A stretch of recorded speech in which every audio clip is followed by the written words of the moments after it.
blowing down of this southern town, for the setting sun is where I'm bound. I filled her up with 89, and I'm coming down on the state line. I've never been this far from the place where I was born. I'm tearing off my rearview mirror, won't look back till tomorrow morn. I'm burning, burning, burning, burning, burning down the road. I'm burning, burning, burning, burning, burning down the road. One headlight on that long white line, in the darkness shines a pilot's sign.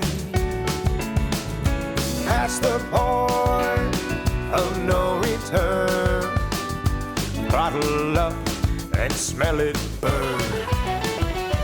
I'm burning, burning, burning, burning, burning down the road. I'm burning, burning, burning, burning, burning down the road.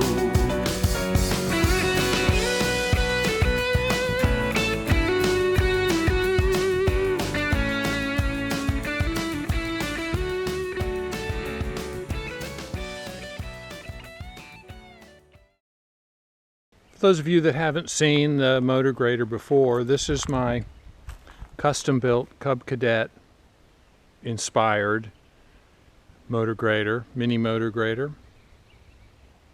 So it has a couple of Cub Cadet rear axles here, Cub Cadet frame, the seat dash.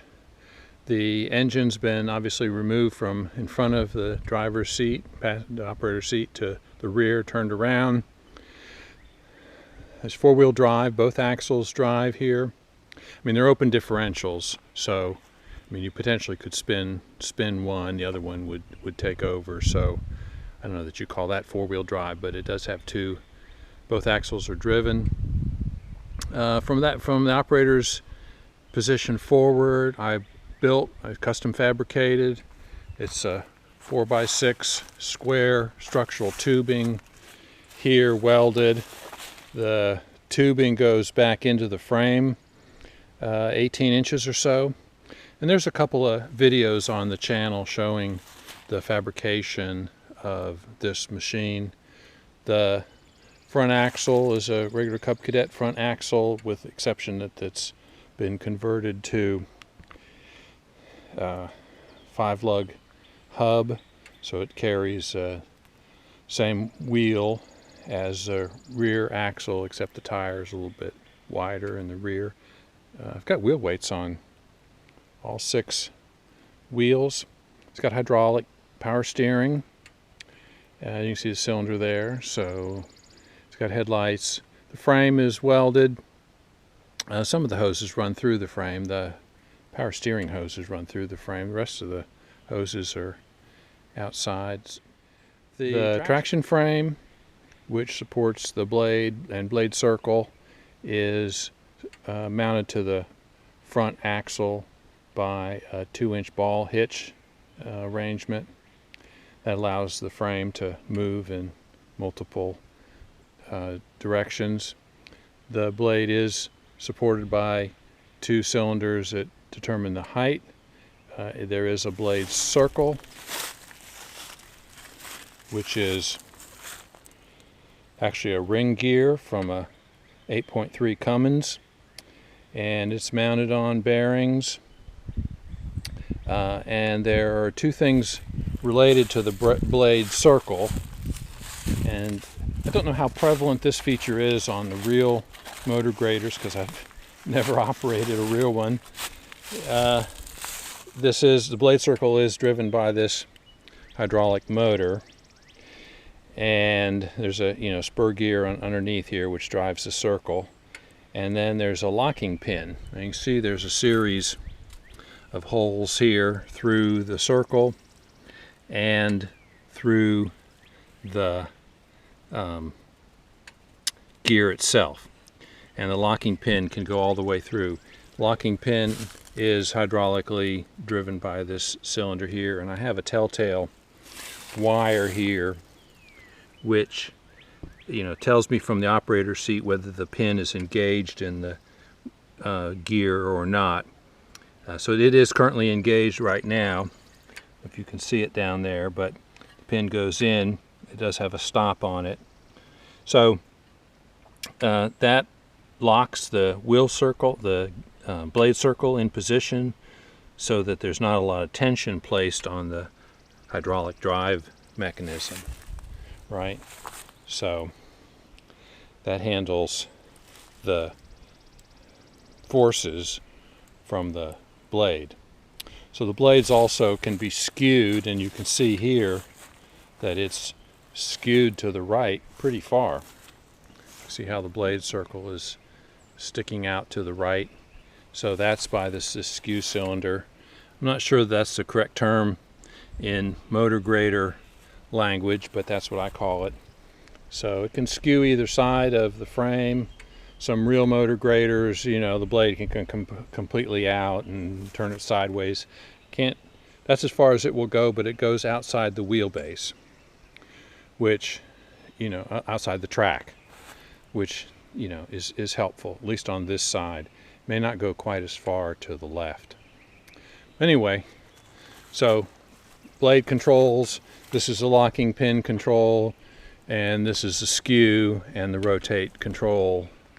Skew and rotate control over here, blade height right and left here, and this is the locking pin.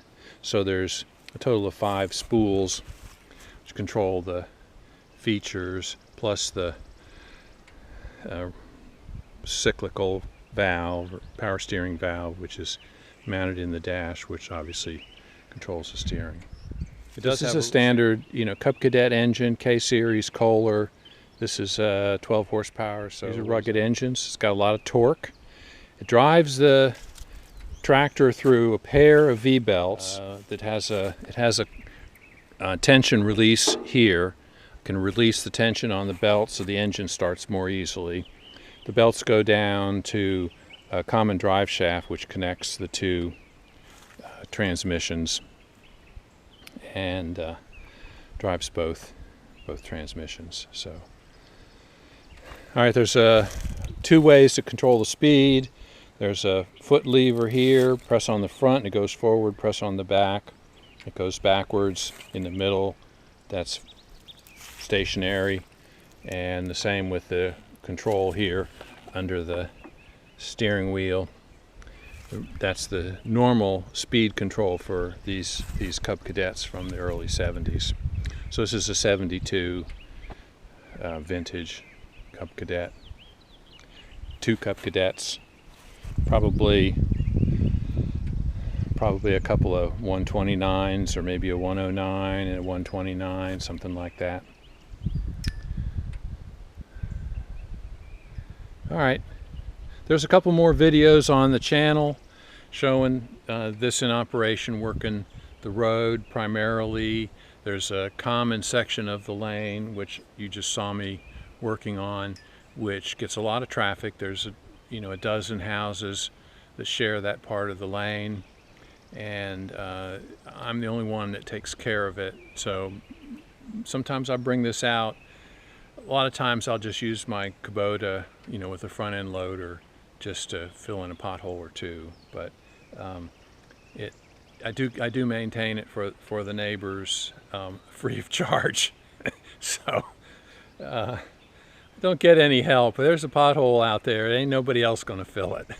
It's up to me, and I only do it because I hate driving through potholes. So anyway, all right, that's it for this little episode. Thank you for watching.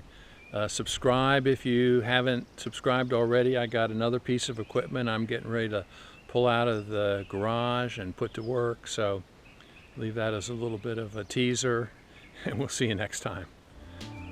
Thanks for watching.